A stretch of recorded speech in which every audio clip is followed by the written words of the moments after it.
Hello दोस्तों, नमस्कार। आज के इस वीडियो में हम मध्य प्रदेश सब इंस्पेक्टर जो एग्ज़ाम है 2026 में कंडक्ट होने वाला, जिसका कि जो प्री एग्ज़ाम स्टार्ट होने वाला है वो 9 जनवरी 2026 से स्टार्ट होने वाला है। इसके बारे में थोड़ा सा डिस्कस करेंगे।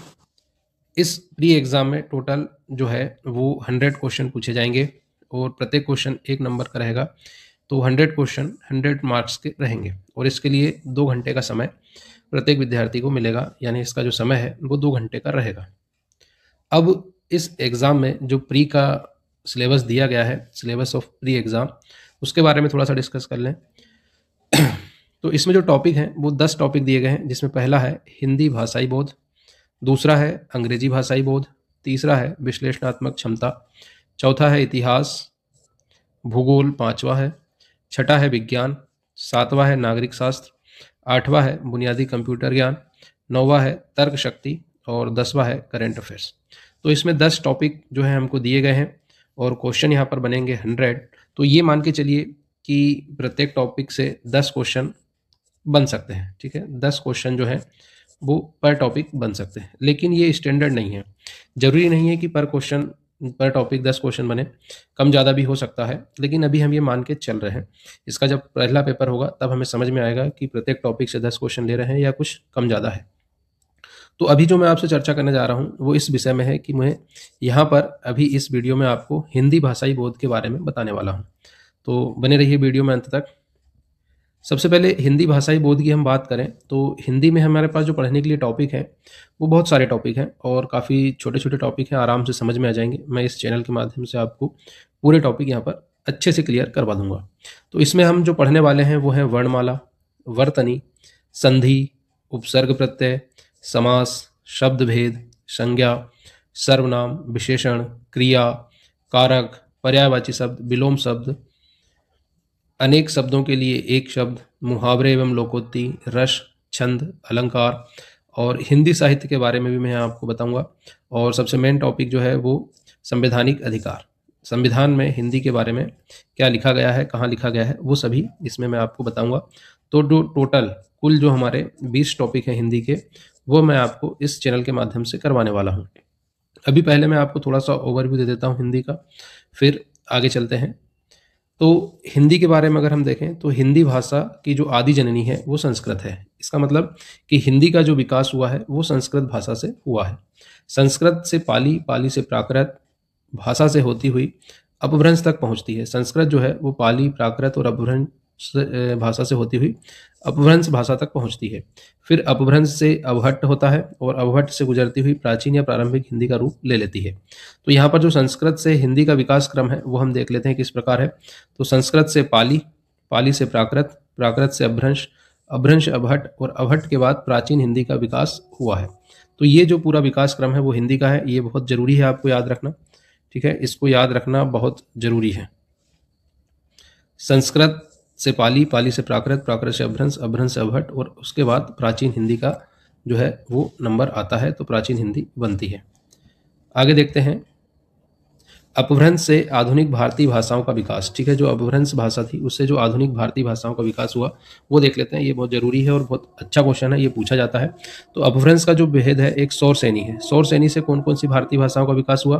तो इससे पश्चिमी हिंदी, राजस्थानी और गुजराती, 3 भाषाओं का विकास हुआ। किससे?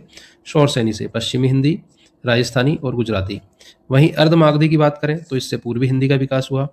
मागधी की बात करें तो इससे बिहारी, उड़िया, बांग्ला और असमिया का विकास हुआ। खस जो अपभ्रंश है इससे पहाड़ी हिंदी का विकास हुआ और व्राचड़ जो है इससे पंजाबी और सिंधी का विकास हुआ। और महाराष्ट्री जो अपभ्रंश है उससे मराठी भाषा का विकास हुआ।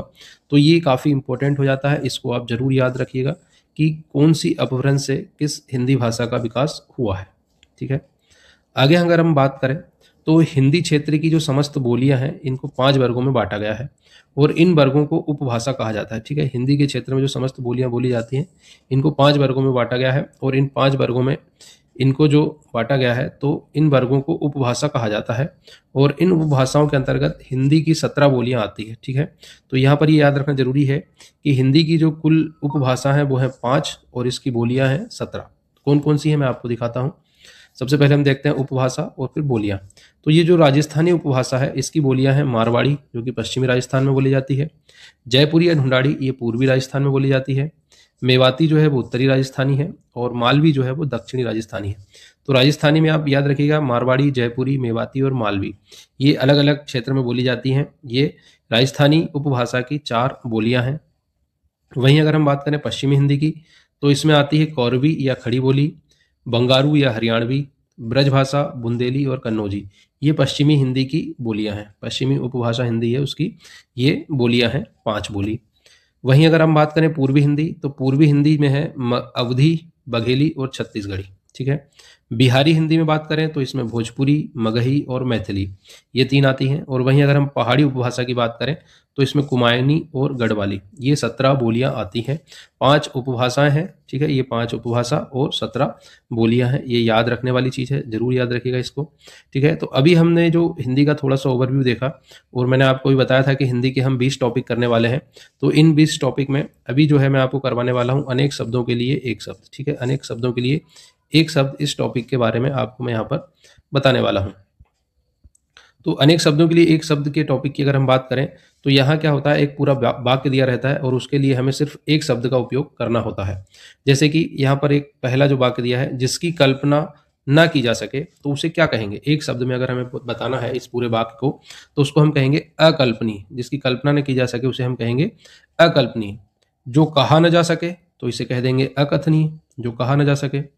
हाथी को हाँकने वाला लोहे का हुक। ठीक है, हाथी देखा होगा आपने, तो हाथी को जो चलाने वाला महावत है, हाथी को चलाने वाले जो व्यक्ति है उसको महावत कहा जाता है, और वो जिस हुक से हाथी को चलाता है उसे अंकुश कहा जाता है। बहुत इंपॉर्टेंट है। ठीक है, कई बार एग्जाम में आया है, तो ये याद रखिए। जो खाया ना जा सके वो अखाद्य है। जिसका जन्म पहले हुआ हो उसे अग्रज कहते हैं। आगे का विचार करने वाला ये अग्रसोची होता है। जो सबके आगे रहता हो ये अग्रणी होता है। जिसका ज्ञान इंद्रियों के द्वारा ना हो ये अगोचर कहलाता है। जिसका ज्ञान इंद्रियों के द्वारा ना हो वो अगोचर कहलाता है। जो नेत्रों से दिखाई ना दे ये भी अगोचर कहलाता है। जो इंद्रियों से परे हो और ये भी अगोचर होता है। तो इन तीनों वाक्यों के लिए हम एक शब्द का उपयोग कर सकते हैं, अगोचर।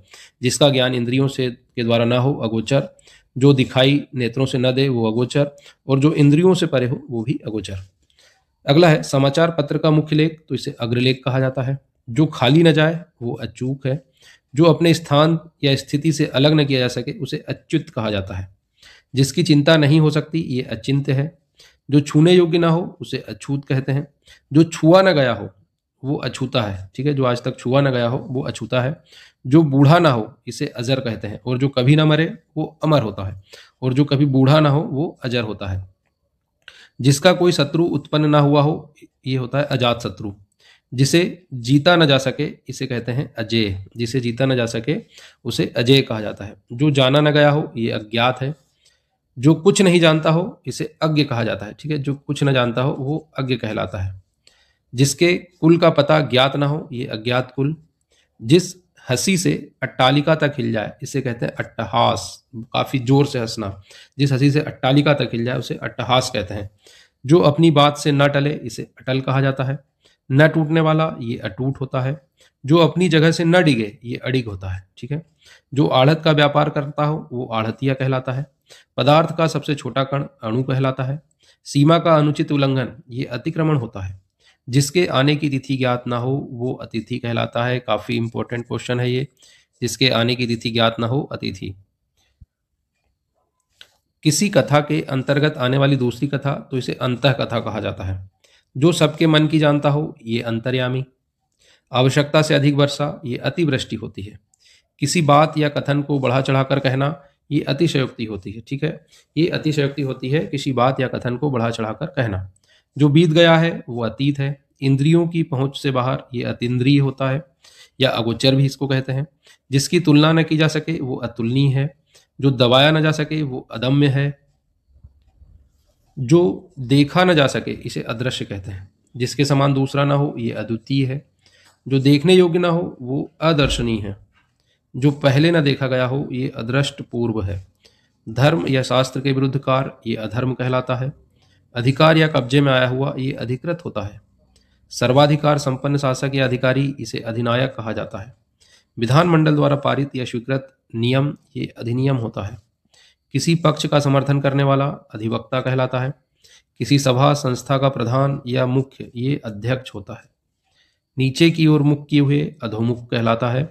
और आखिरी है जिसका स्वामी ना हो वो अनाथ कहलाता है। तो ये थे अनेक शब्दों के लिए एक शब्द या एक वाक्य के लिए एक शब्द। तो ये हिंदी में काफ़ी पूछे जाते हैं, हर एग्जाम में एक दो ये आते हैं। तो कुल 20 टॉपिक यहाँ पर हम हिंदी के करने वाले हैं। उसमें से ये एक टॉपिक मैं आपको करवा रहा हूँ, अनेक शब्दों के लिए एक शब्द, जिसके महत्वपूर्ण 50 वाक्य हमने आज देख लिए हैं।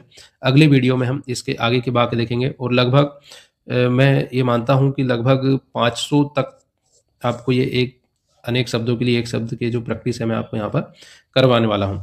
तो अगर अभी तक आपने चैनल को सब्सक्राइब नहीं किया है तो सब्सक्राइब जरूर कर लें, ठीक है। और वीडियो अच्छा लगा हो तो लाइक अवश्य करें। अगले वीडियो में मिलते हैं आपसे।